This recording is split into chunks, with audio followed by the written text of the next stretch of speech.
Hey there, this is Sarah here with the Sisters Enchanted.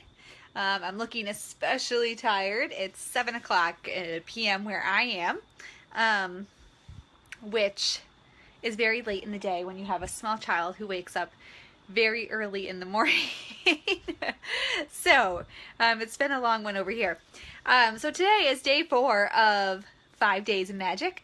If you are getting the emails, then you will see that today's email was all about casting yourself a sacred circle. So if you've never done it before, I hope that you took some time today to give it a shot, or have it planned for this weekend or something. And if you did do it, then I hope that it was an experience that really energized you, made you feel great, and that you look forward to doing again.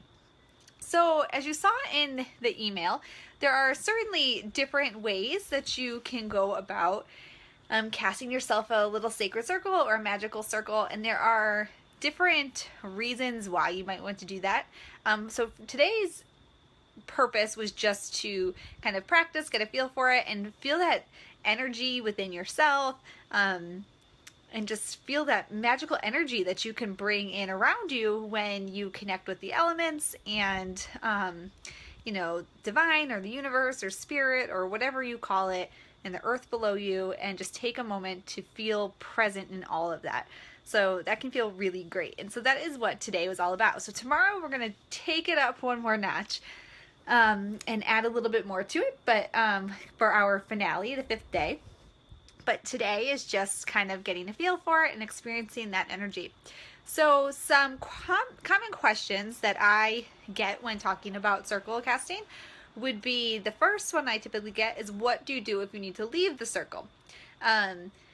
So one idea, and the one that I tell people, so it's what I'm going to tell you, is if you need to leave the circle, that's totally cool. Stuff happens. But you kind of want to think of like a tent, like you would unzip a tent or zip up a tent. So you're going to do the same when you're leaving the circle. So whether you just use your hand or like some kind of sacred tool of some sort, you want to kind of unzip a space that you'll step through to leave the circle. And then when you step back into the circle, you're going to zip it up behind you again. So it's totally okay to leave it. You can unzip that circle, unzip that space, and then zip it back up when you come back in. Another one, and I think that somebody experienced this, is with pets. So some people will say, well, is it okay for pets to come in and out, or is that going to somehow mess something up? And you think of your pets, right? And animals are such innocent creatures, especially our household pets. They're super innocent. They're like the embodiment of innocence, and joy and love and comfort and all these things. So what you can do with your pets, you can certainly put them somewhere else so they can't disturb you if it's just distracting to you. But if you want to leave them in the area and they come in and out, that's totally okay also, because a lot of animals will actually help raise that vibration for us, our pets, because they bring that positive energy and that love in. And I see that the feed keeps freezing. So I don't see on here that I'm having a trouble with my internet. So hi Anna. So if it's freezing for everybody, I apologize. It shouldn't freeze on the replay. But it would usually tell me that I'm having a problem, and I don't see that I am. So I hope it's working. Okay, so those are 2 common questions. I just talked about how to leave the circle, come back in, and about talking about if pets should be in or not. So it's totally okay for your pets to walk in and out, and it won't bother anything. It's not really the same as people coming and going, because they don't carry that energetic baggage that we carry. I'm seeing in this video that my hair needs to be repurpled. It's turning blonde. All right, Anna says no freezing for her, so that's good. All right, so yeah, so that's really it. I mean, so you can do the circle I talked about, you can light candles for each direction, so you can have a color candle to represent each direction. If you can't find colors to represent each direction, you can certainly use whatever colors work for you, or white. White candles will work for anything. They're like the, catch-all candle. Can replace anything. So you can certainly use white candles to make the corners. You can light the candle as you welcome that element into the circle and put the candle down and then move to the next and light them each way around. Or you can just use an object to signify that element, that direction.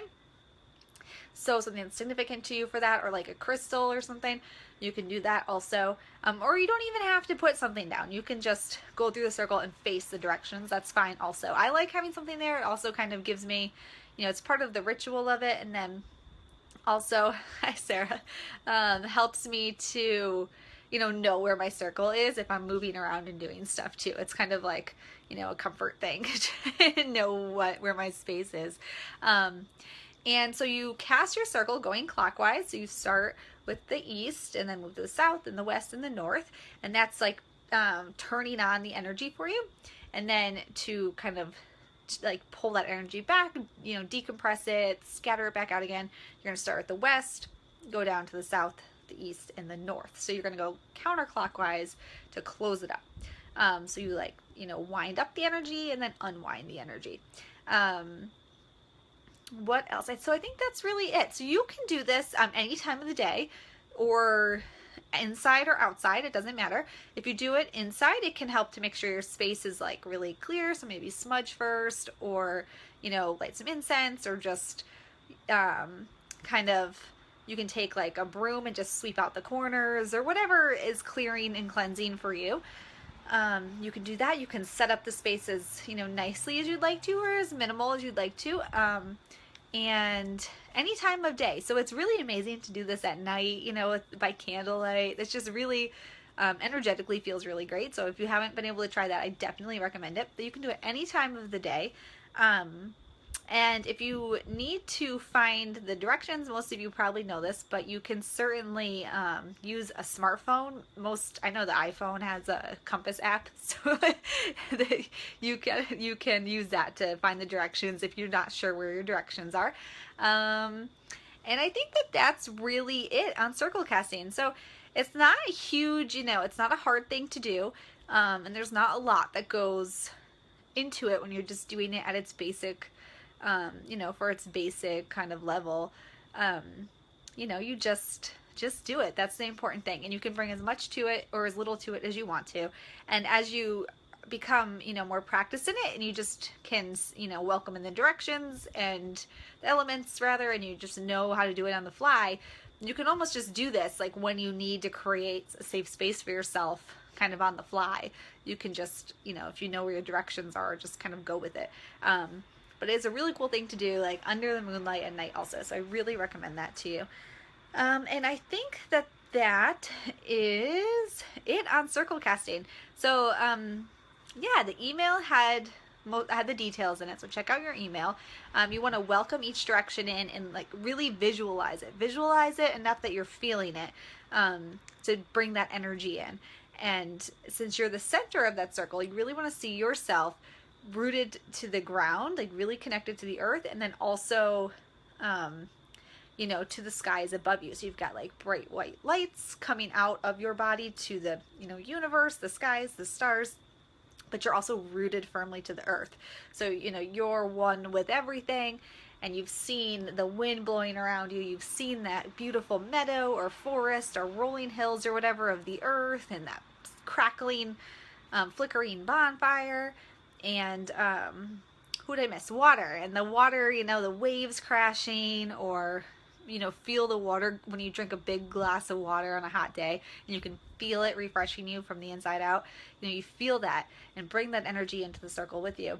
And then when you say, thank you for being here, when you're unwinding your circle, send that energy back out again. So you're seeing the water like swimming back away from you, going back out to sea or whatever. And, you're backing away from that forest, and the fire's dimming back down again, and the wind is slowing. So, call them in the beginning, and always say, you were here, thank you for being here. And then at the end, you were here, thank you for being here again. And that's just, thanking the universe for all this amazing stuff it provides us with, and all this great energy that we have to work with. So that is really it on circle casting. I've seen that some people have tried it today, and I definitely love reading your experiences. I love all the conversation going on in the group, so thank you so much for sharing. I know that it helps a lot of people out also to get ideas from other people. So go ahead and let us know how it went for you. And that is it. So if anybody has any questions at all, I don't see any questions right now, but you can leave them on the comments if you're watching this on the replay, and I will answer them when I see them, or just post them in the group. And tomorrow is our final day, day 5. So look forward to getting that out to you. And that's it. This is a short one for you tonight because there's not a whole lot that I don't want to, there shouldn't be a whole lot to this, right? It should be just a really like grounding, calming, magical experience. There shouldn't be stress and a whole lot of stuff for you to do. So just give it a shot if you've never done it before.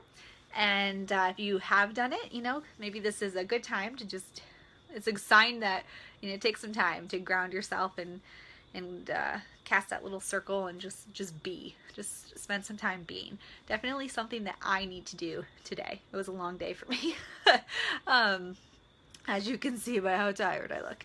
Anyway, so yeah, I'm gonna leave you with that information, and if there's any other questions, like I said, the 2 I always get are how to get in and out of a circle once you've cast it. You don't want to break it.